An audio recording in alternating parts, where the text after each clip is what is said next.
know if you've noticed or not, but we've had a lot of changes lately. Have you noticed that?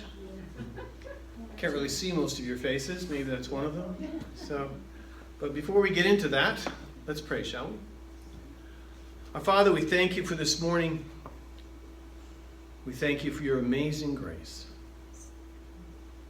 A grace that cannot be measured, a love that cannot be plumbed, a glory that cannot be outreached. You are astonishing. Astonishing in your vastness and in your wisdom. Thank you so much for your kindness and the gentleness and the sweetness of the gospel. There is no other God but you. And you came to save us. What an amazing idea. What an amazing thing you did. But for the joy set before you. Despising the shame of the cross. But the joy before you was us. How can a God so vast and so huge, so wise, take notice of us? But yet you did. And you love us so dearly. So we thank you for the Savior and all that you've done in our lives. In his precious name we pray. Amen. Change is hard. Change is kind of scary. One of the things that we do with clients when they first come in, it's written out in we have a consent to treat form they have to fill out. Some of you medical guys probably have something similar like that. And one of the things we tell them about is change is difficult because when they come to a therapist, they don't come really, it's not like a physician. I can't give them a pill or a shot and say, you're going to feel better in a couple of days. It doesn't work like that. It's about change. And change is hard. And often change is hard in ways that it seems like things get harder before they get easier. And the reason for that is we're backing out of an old pattern. That feels weird. And now we're discovering a new pattern. That looks scary. And then we step into that new pattern, and that's even more scary and feels even more weird. And it just takes a little while. So sometimes it seems like it's getting harder. I want to ask you this. What are some of the changes? I really need you to talk to me here, okay? So what are some of the changes that you guys have experienced in the last few months? But, empty nest, that's a really hard one because all your relationships shift, don't they? It's not just that they're missing out of the house. All of your relationships, because you're relating with them at the same time, that all changes. We're all wearing masks too. Yeah, I figured that was going to come up first. COVID, how's that impacted you? Yeah, I was expecting zombies, but I got the coronavirus. Yeah, we were all excited about the zombie apocalypse, Yeah, we could get, some extra ammunition and really have a good afternoon. That's right. Yeah.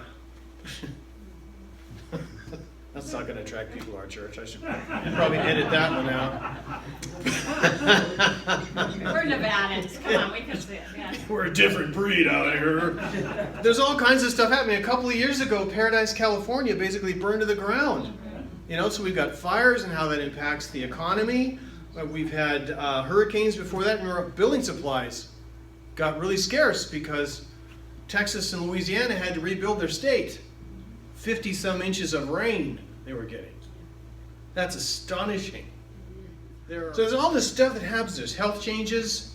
I don't know about you, but I'm starting to creak in a few places that I didn't used to. And so there's health changes. There's financial setbacks. We know people that they're on furlough from their job because the employers are trying to hold on to them. They're really trying. They don't want to let their people go. And it's not just because of money. It's not that, not this evil capitalist thing. It's not that at all. They care about their people and then they're trying to help. And that's the best they can do right now. Some really difficult things going on.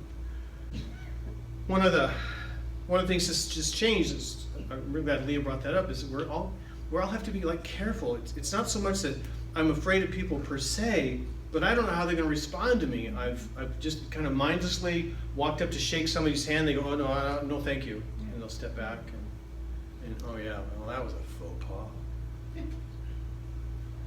And there's so many things happening. So there's all of that going on. There's a lot of crime in some of our cities that's very scary.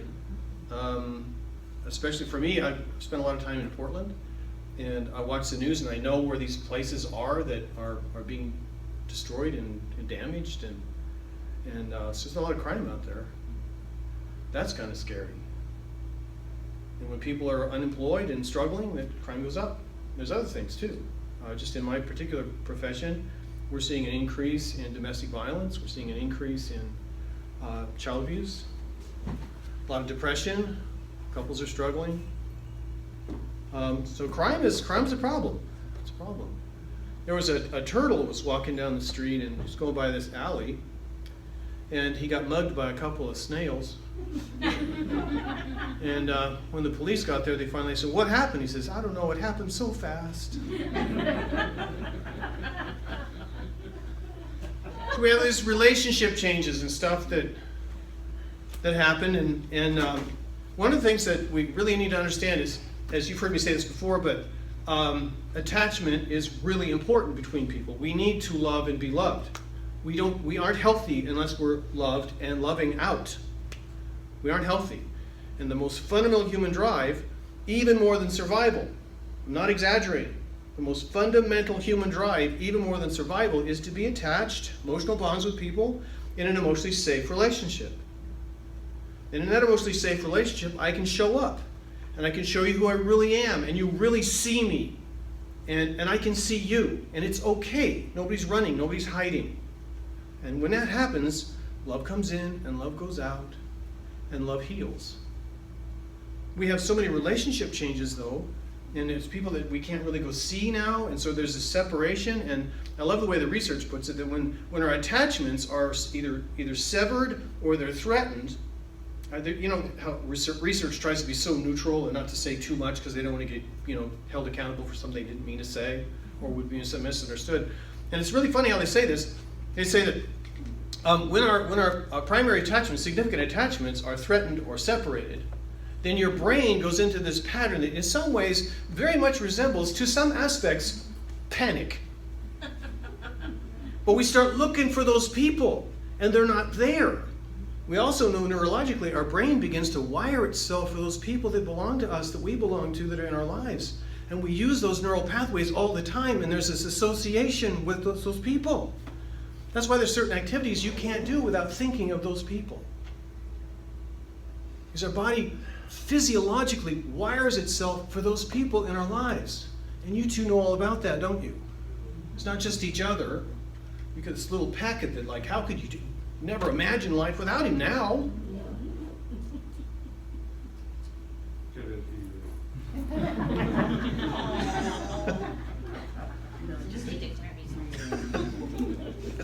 I'm not going to go there. So anyway, don't set me up like that.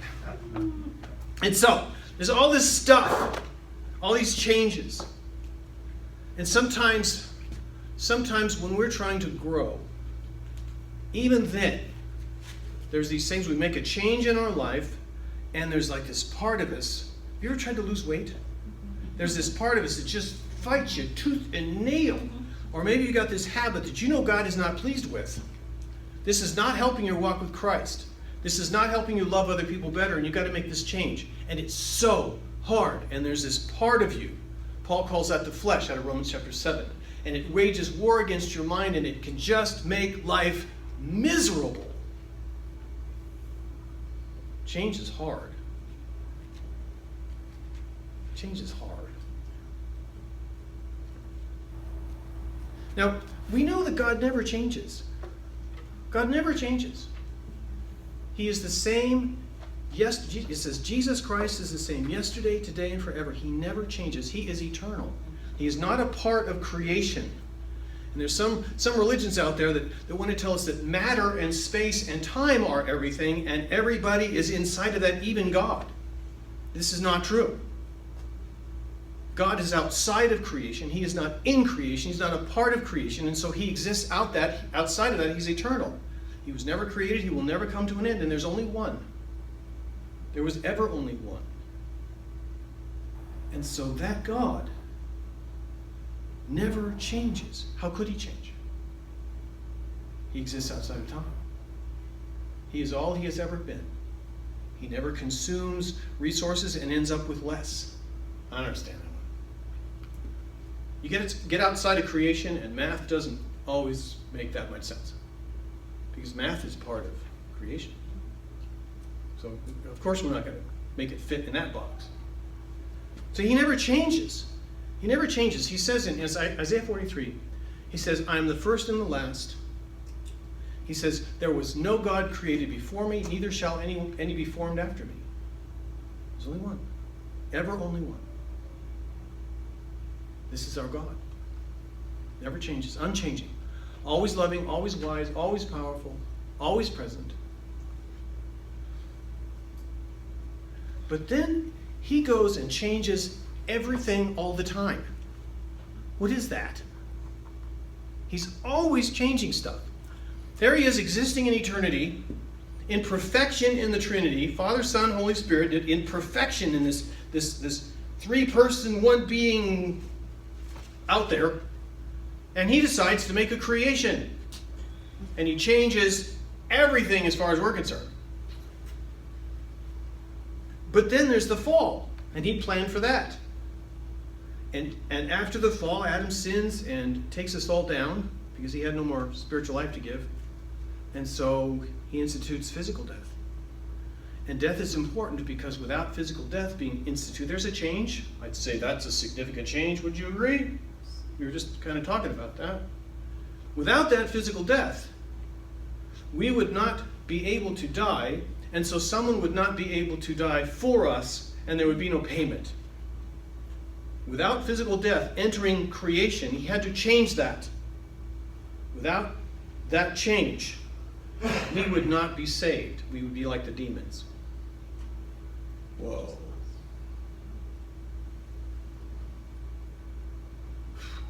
So what do you do with that change? How do you wrap your head around that one? I can't be saved, but I don't want to die. There's a puzzle. Are we grateful for that? Well, yeah. Change is hard.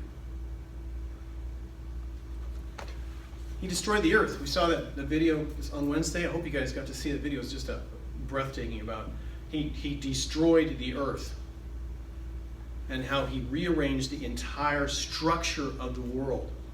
And Noah came out of the ark into a new planet. It wasn't the same place anymore. It's like he'd gone to a different world. Literally, he did. And so, there's change. How old was Abraham when he had Isaac? Old. Really old. He's 90. So do the math. He had a toddler when he was 91. Boy. Can you imagine keeping up? Anyway, but they lived longer in those days, so okay. So can you imagine? Moses is pulled out of the court of Egypt. You know, his life is basically kind of trash. He spends 40 years out in the desert, basically gives up on life itself. And God calls him back with that whole burning bush thing. Hey, Moses, I'm putting you back in. The DLT translates that, what? Can you send Aaron? And so, no, I'm going to send you. Aaron can go with you. You'll be sorry about that, but I will. So then he goes to Israel, and they're saying, didn't you listen to the word we told you that we wanted to stay and serve the Egyptians rather than die in the desert? I'm thinking Israel didn't really like the change that Moses was proposing. You can come out of slavery. Oh yeah, but they've got really good onions and garlic back in Egypt. We'd rather stay there, you know. We'll order in Italian. God's bringing a change. God forced the situation. The Egyptians ejected them. They had no choice. They had to go. They were driven out. They had to go. God changes. God changes. There's the whole thing with the divided kingdom and the deportation to break them of their idolatry. And Jesus shows up. You know, we have found him who the prophets and the law spoke of. It is Jesus. He is the Messiah. Remember that line, Philip? And so the Messiah is here finally. After all these promises, the Messiah is here. And so things are going well, and he's turning things upside down. Everybody's all upset, and got people running around crazy because of what Jesus is this upheaval he's creating, this revolution he's creating, and then he's crucified. Well, is that the change they wanted? But there's good news. After 3 days, he's resurrected. Got him back. A little over a month later, he's ascended to heaven. Now they're on their own.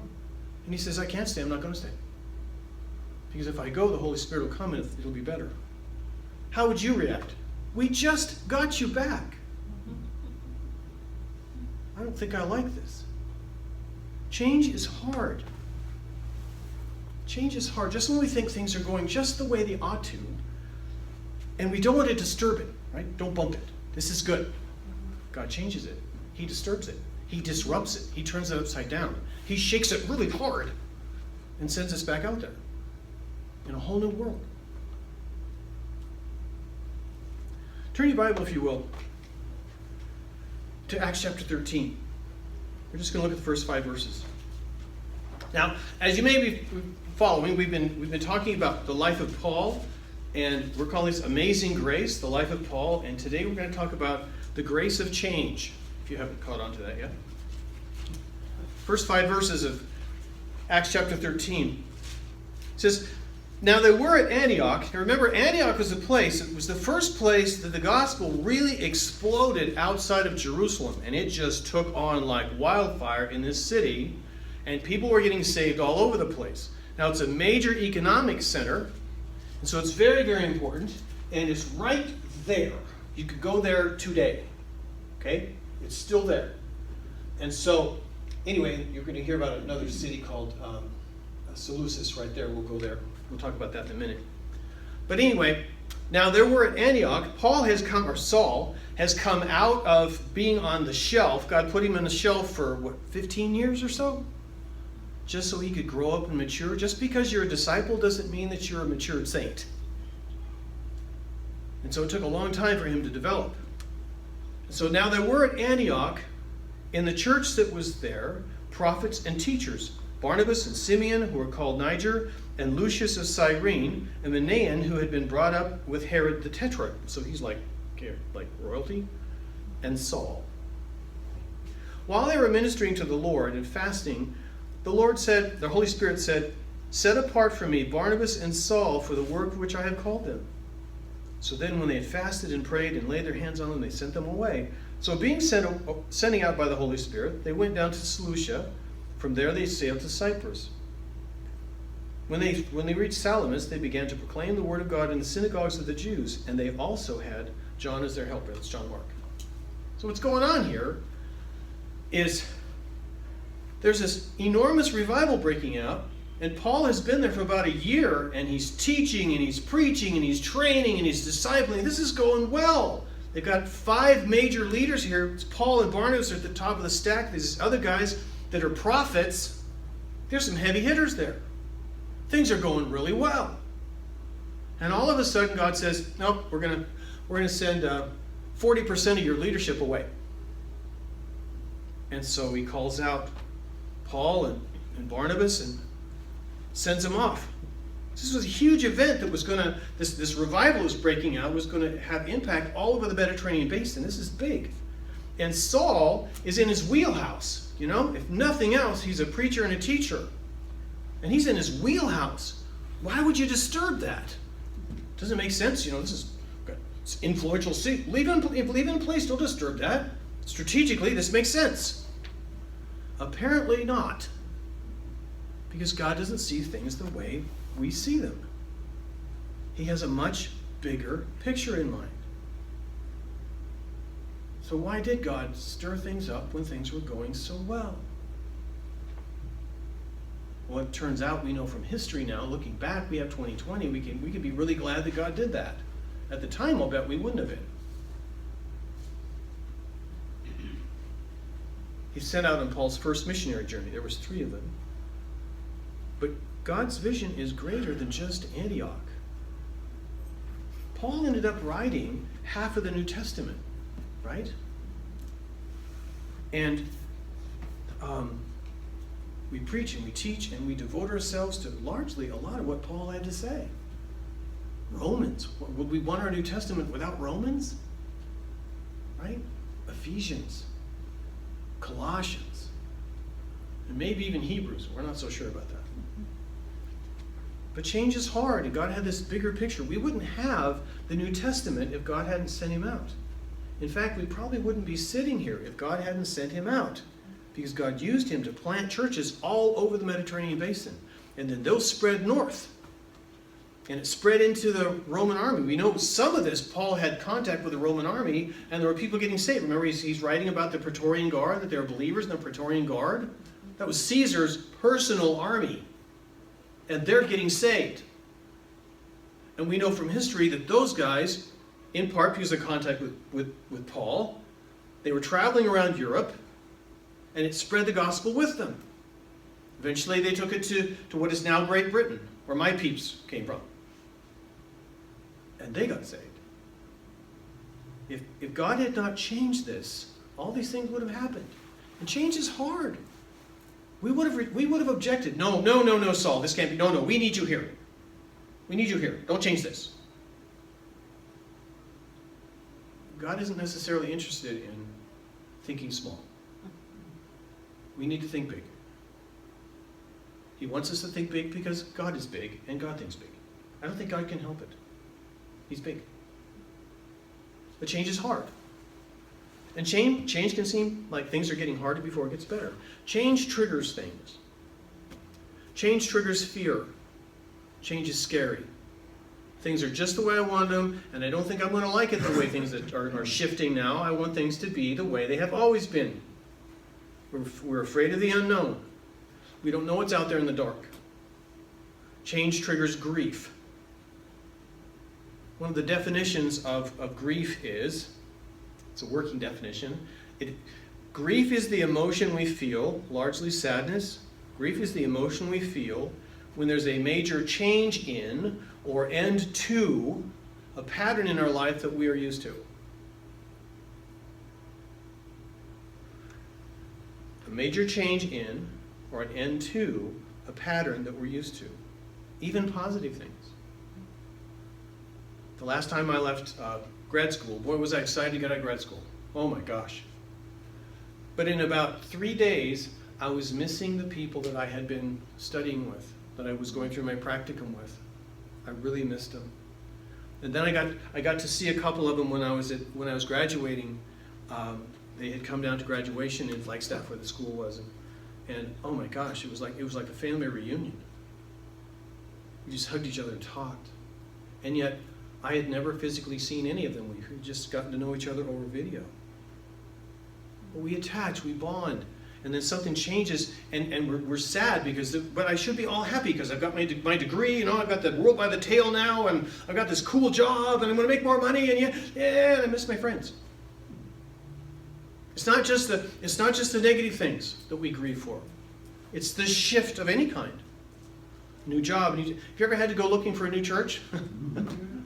Preaching to the choir now. Yeah, and that's hard. Because you can step into a situation where it looks like all the relationships are all pretty well set, and you don't know how to fit in, and you don't know who these people are, and will I love them? Will they love me? It's hard. Sometimes change can trigger relief. So glad it's over. But I miss the things that I did without while all that was going on. So relief can also trigger sadness. So change can trigger grief, it can change relief, or both. Change triggers anger. You ever gotten mad at one more change? One more change. Stop it! Enough!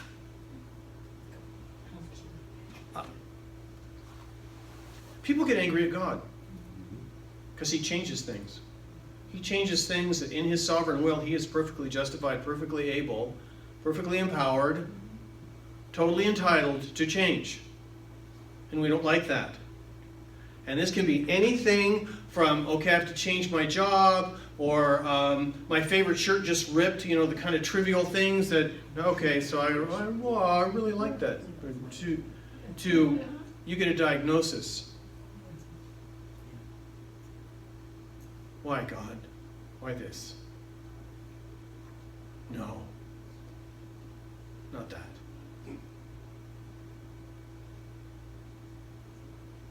And we get angry. No! It's not right. Maybe it is. Maybe it isn't. But we get angry at others. We get angry at self. We get angry at God. You know, there was a handful of young people out there. I wonder if they have some relatives that are mad at them because they joined the army. What were you thinking? We get angry. Change triggers denial. We can respond to the change by denying it. What is God doing? This must be a mistake. This is spiritual attack. This is not God's will. No, Paul, you're being deceived. God doesn't want you to go out on some journey to Cyprus. You need to stay here with the other Jewish boys. You need to stay with us. We need you here.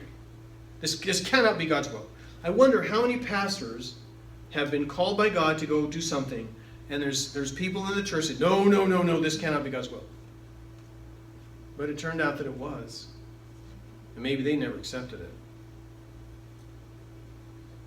Change can trigger denial. It can trigger anger, grief. Change also brings things that you thought you wanted, but maybe you find out that you didn't. John chapter 5, there's this amazing story. You can turn there if you want. It's first 9 verses of John chapter 5.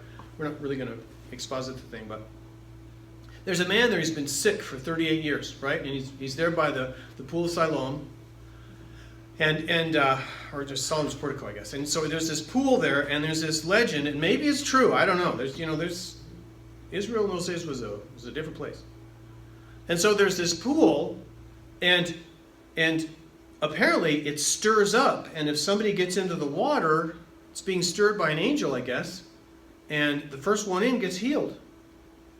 Can you imagine the rush of bodies trying to get in that water? And this guy is so sick, he's so broken up, I guess, he can't get in the water.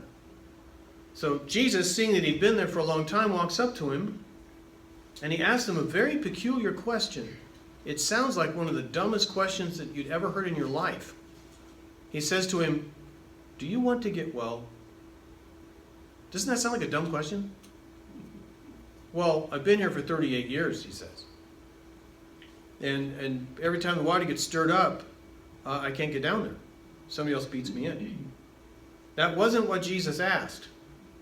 Do you want to get well? Why? Because, my good friend, if you get well, no one is going to give you any alms to care for you. You're going to have to get a job. And they didn't believe in the thing of single males in that culture, and so you're going to be in the synagogue and you're going to get married. So, do you really want to get well? Because everything changes.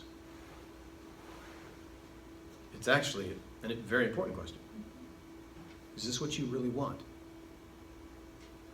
So Jesus heals him, and his whole life shifts. Change can come, but it may not be the change you actually wanted. Or it takes a whole different form than you expected. I would imagine after he meets a nice Jewish girl and maybe has a couple of kids. So, life isn't so bad. That first 6 months was pretty wild. There's a temple thing. He was never allowed in the temple up to then. So how do I do this? How can you be so old and not know what you're doing yet? Well, because I've never been in here. Change can make you better. Change can make you better. Solomon points out that wisdom is painful.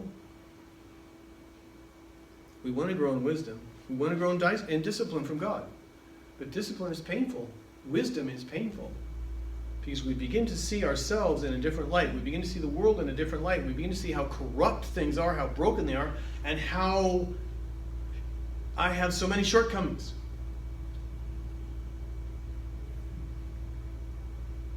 But that's a change. The change makes you better. Wisdom and discipline make you better. Change is hard. But it's an amazing grace, isn't it? I asked one time a few weeks ago about, would you be interested if you could maybe go back in the past and redo some things again, go back, like relive some stuff? Would you be interested in doing that? And when I said, I would be interested in doing that if I could take what I know now with me back then. And let's not forget, I learned some of those lessons through some pretty painful bumps and mistakes and embarrassment and unpleasant changes. But if I could take that back and be that guy, like go back to when I'm about 10, get a part-time job, sell some newspapers, invest in Apple.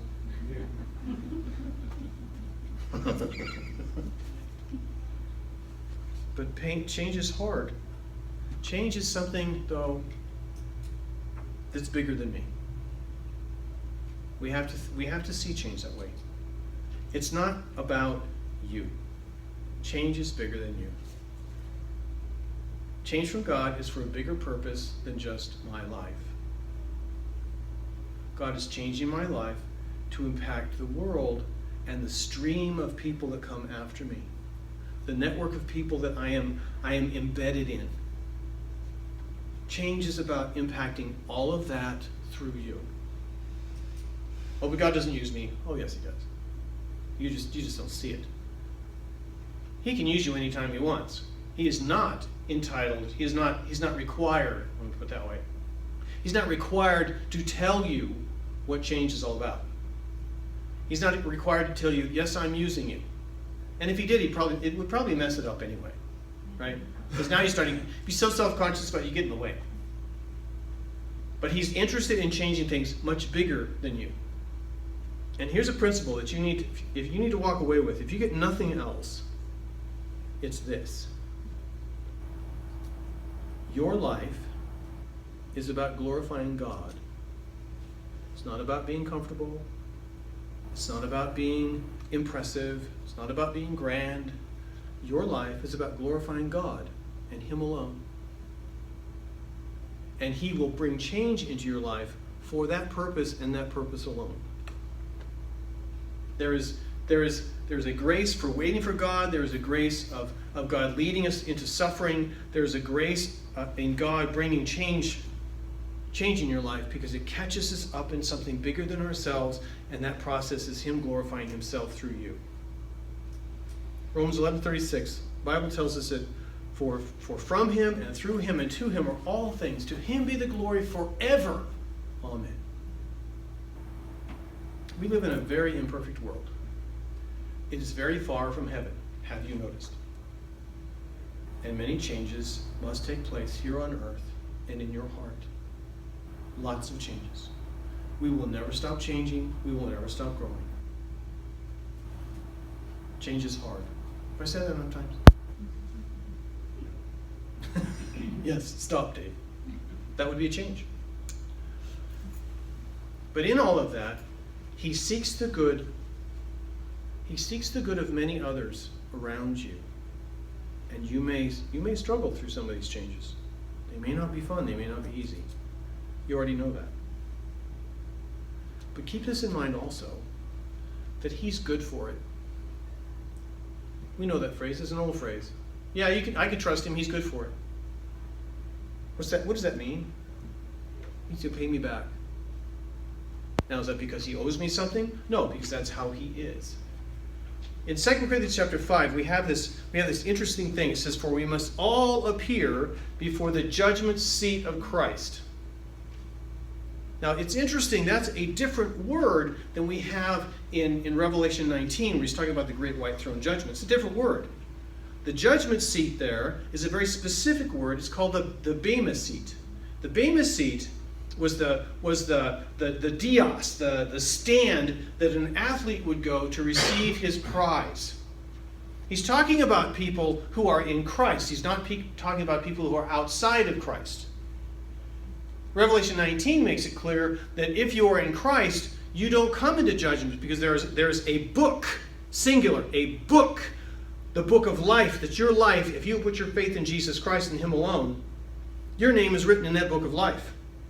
And then he says, and books, plural, were opened.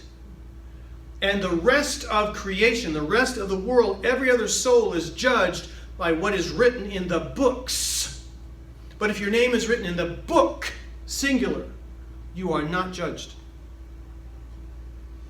It's consistent with what John said in John 5:24, where he said that he who hears my word and believes him who sent me has eternal life. Life has no beginning, has no end. And does not come into judgment, don't miss that, but is passed out of death into life. We are not judged. But here's this beamasy thing. But he's saying that we will be evaluated based on what we have done in the body of Christ for Him, whether good or bad. 1 Corinthians 3 says some of us are going to build into the body of Christ. We'll build on that foundation of the gospel. We will build with gold and silver and precious stones. Some of us may create some wood hand stubble. I'm sure there's some stubble there that has my name on it. It certainly has my fingerprints on it. And all that's going to be tested with fire. It's going to be burned off. That's what we're talking about. So what remains, like in a furnace that's testing gold, what remains, there'll be a reward for. But do you hear all the change going on in all that? Huge amounts of change. But He's good for it. And maybe it all comes down to this. Matthew 25. When we're before God, and we will be revealed with Him glory. Remember that stuff out of Colossians chapter 3? We will be revealed with Him glory because Christ is our life. And He will look into our eyes, and there will be no shame, there will be no guilt, there will be no fear, and He will say to you, well done, good and faithful servant. You went through that furnace. You went through that pain. And I pulled you through that knothole. And you followed me. And you remained faithful and true. Well done. Well done for enduring all that change. Change you didn't ask for. But you're my servant. You don't ask for change. I just tell you. Well done. I am looking forward to that. To be there before the Savior, in His arms, under His gaze, in welcome, in pleasure. Well done. Change is hard.